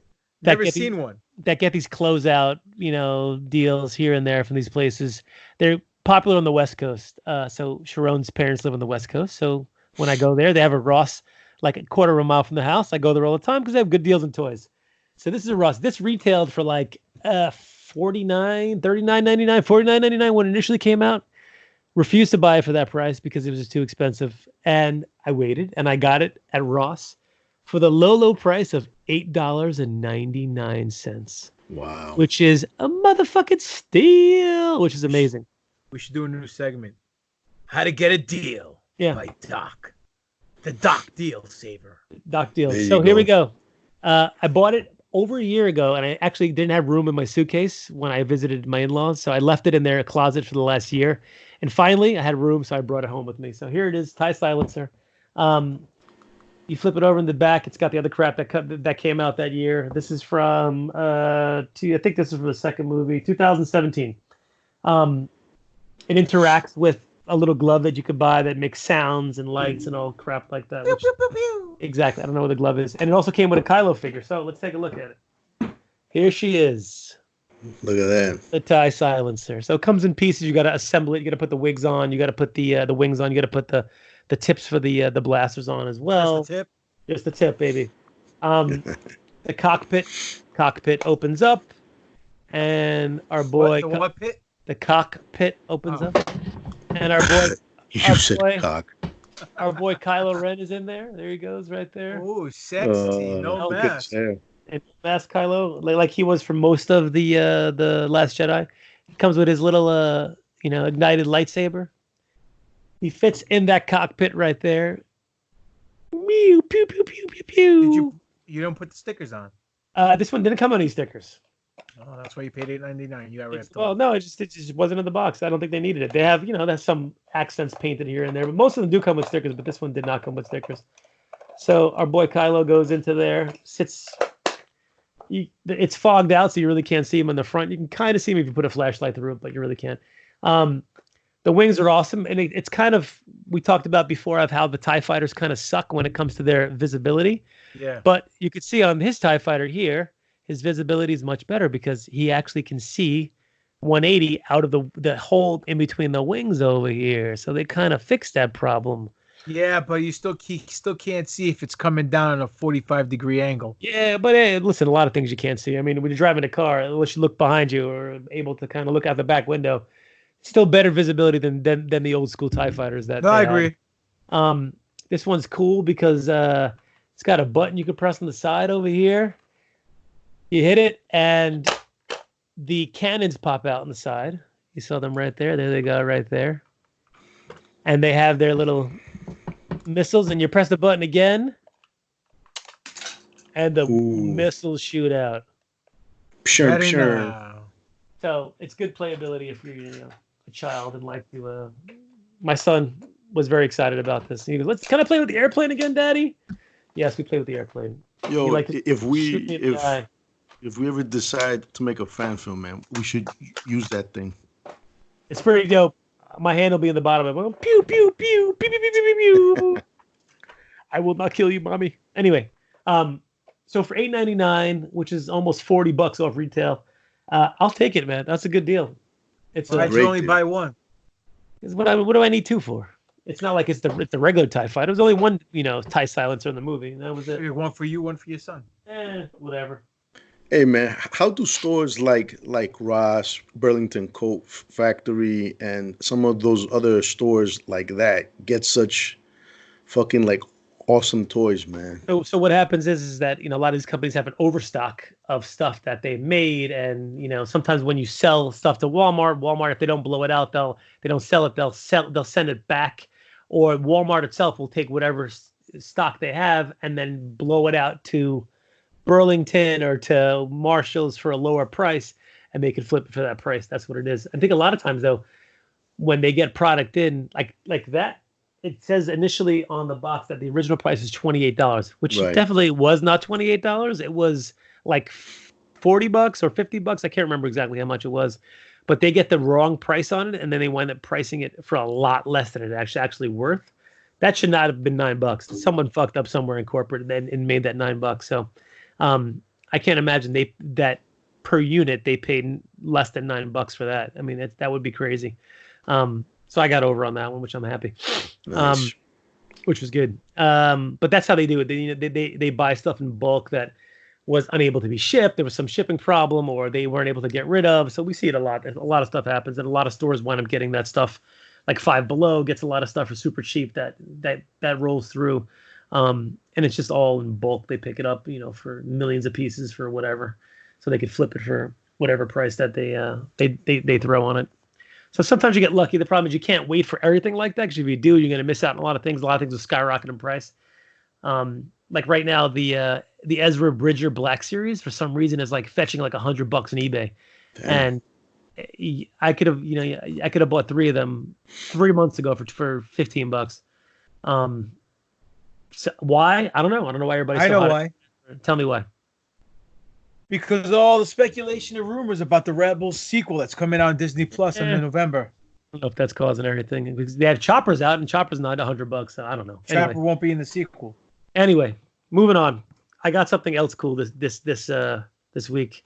Is it Jesus Christ? Not Jesus Christ. Is that a Wampa? Oh, yes, it is. That's a Wampa, baby. And it's not just any Wampa. It's the Wampa from The Empire Strikes Back, 1980, in the original box, which is fucking amazing. So, wait, was that yours when you were a kid? It was not. So, as we all know, I'm slowly trying to click together my vintage collection, and I've got all the 3 3/4 figures. And I said to myself, do I really want to stretch out into the guys who weren't really action figures, but were like the monsters, like Jabba and Wampa, and the. Got to get the Jabba. I had the Jabba when I was a kid. That was awesome. I know, with the eyes that follow you.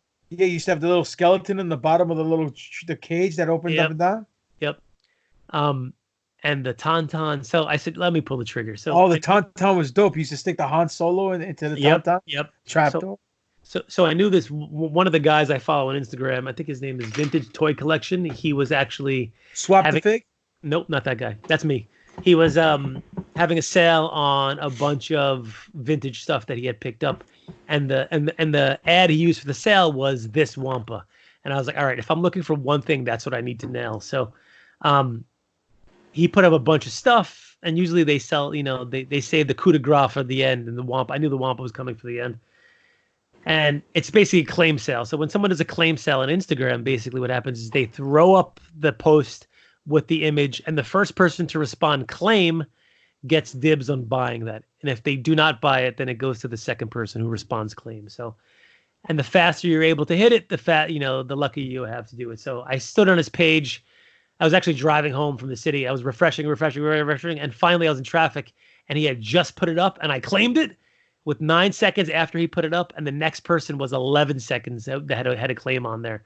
So I beat the guy by 2 seconds who claimed after me, and I picked it up. I paid $60 for it with like $4 shipping or something like that. Comes in the original box. The box is kind of beat up a little bit. It has, I don't know, Carl's Toy Store on the bottom of it. Toys, hobbies, stationery. I don't know where this is from, but it's got a price tag on the bottom of it from Carl's. It says $11.76 on the bottom there, and then it's marked down special $4.99. And then the box has some tape on the bottom of it, and it says $6.86, the date, $2. So someone bought that for $2 somewhere in the box. I'm assuming this is the original one that came with it. It's actually in really good condition. A lot of these start to yellow a little bit after time because the plastic starts to degrade and they get a little nasty. And this is fairly pristine white. He's got a little bit of shoulder degradation and with some yellowing there. It's really difficult to see. And I may be able to get that out with a little bit of alcohol if I kind of play with it, or a little bit of lighter fluid. It's hard to kind of see that yellow because my glare is kind of popping off of there. But it's not that bad at all. Does his arm come off? His arm actually does not come off. No, he actually had, interestingly enough, it kind of swings back. He's got like a little cloth kind of bungee cord inside there. If you look inside there. So you could actually take his arm back and swipe it, so it swipes forward like that. So you very nice. They could smack Luke in the face, and that's the way they actually did it with that from over there. Both arms actually do that, and it's got that. Doc, sorry, man. So there's a way to turn that shit back to white, because I used to have the fucking Hoth set, you know. And that shit turned to yellow, like pitch yellow. It really depends on how much is there. I'm wiping it with some alcohol now to see if it's coming off. A little bit, not really much. I think once it usually gets that degradation, it's nearly impossible to get it off from over there. Yeah, so this is not coming off that much. It's getting slightly lighter, but it's really not coming off. But some of them, I mean, if you look at some of them, like the whole body is completely yellow and the arms are white because they made it a different plastic. Well, that's the thing. If you repaint it, it's like anything else. Now you're restoring this classic 30-something-year-old toy. So now it's probably worth less, unless you're going to keep it in your collection, than it would be if you resell it from what it is. Yeah, that alcohol didn't take off any of that yellow that's on there. But it's so little and in such good shape that you really can't notice. What'd you pay for it? $60 plus like shipping, I think it was. Cheap with the box. I mean, it's approximately what you would pay for it on eBay. So I had no problem paying that. And I had to decide really fast if I was going to pull the trigger on it. And I did, and I love it. It looks great. I'm going to put him with Jabba and with the Tauntaun and with whatever else I get from the creature line in a different little box and kind of display them as well. The action still works, which is good. I was really worried about that because sometimes those bungee cords kind of degrade inside there and they just break down. They just like kind of just melt. They're pretty nasty. But they're not. The horns look great. He's got this kind of like, almost Scooby-Doo like face on there, like, Scooby-Doo monster face on there. It really doesn't look so much like the Wampa. I don't know. A lot of the problem was the Wampa really wasn't seen that much on camera when it came to the original trilogy. Only in the special edition did we see him more, and the face was actually a lot different. But he's got that kind of, was a few pesky kids. I would have gotten away with it.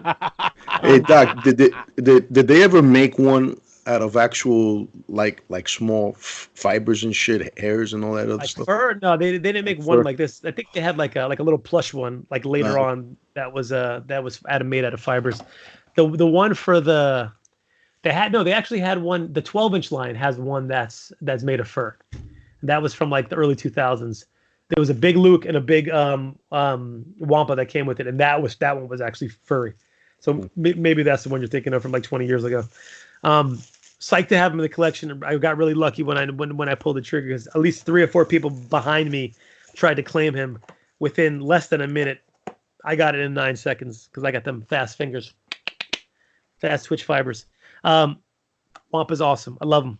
Can't wait to put him on the shelf. It's TaTOYine this week, boys. Very nice. Where do you get those wonderful toys?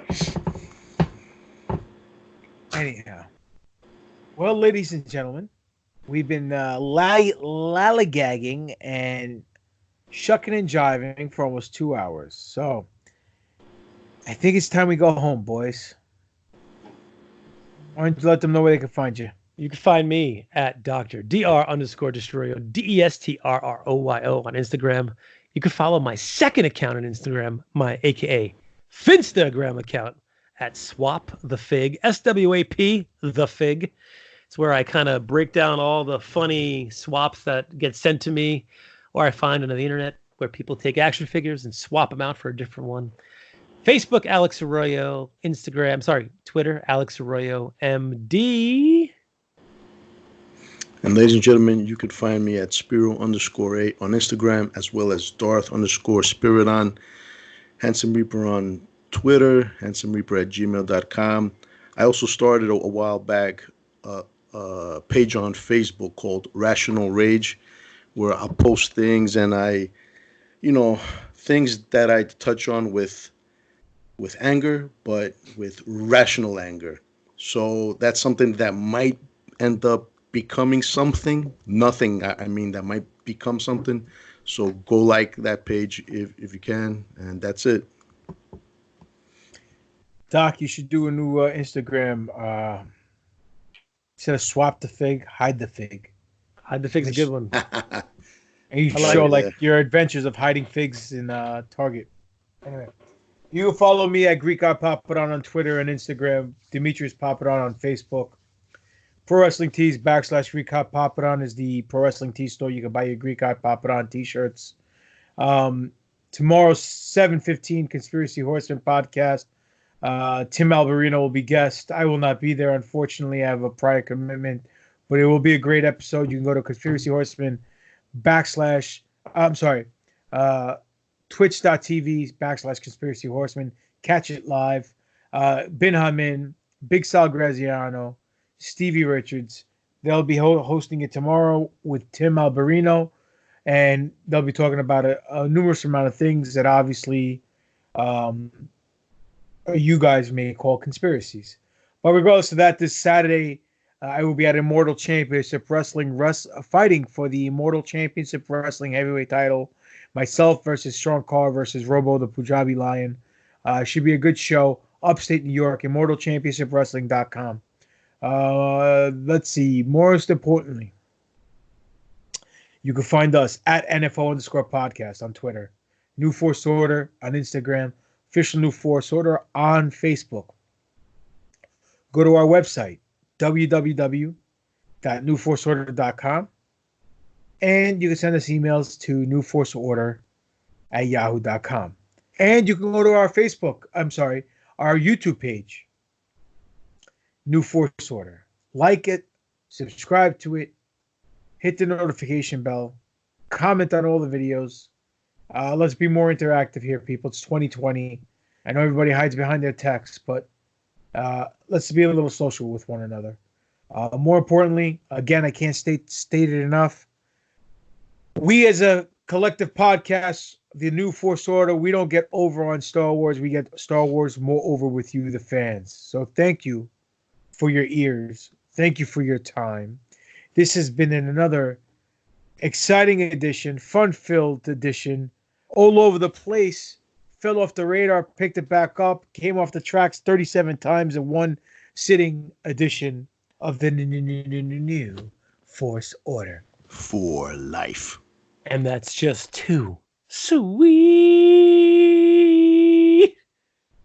Henceforth, execute order N.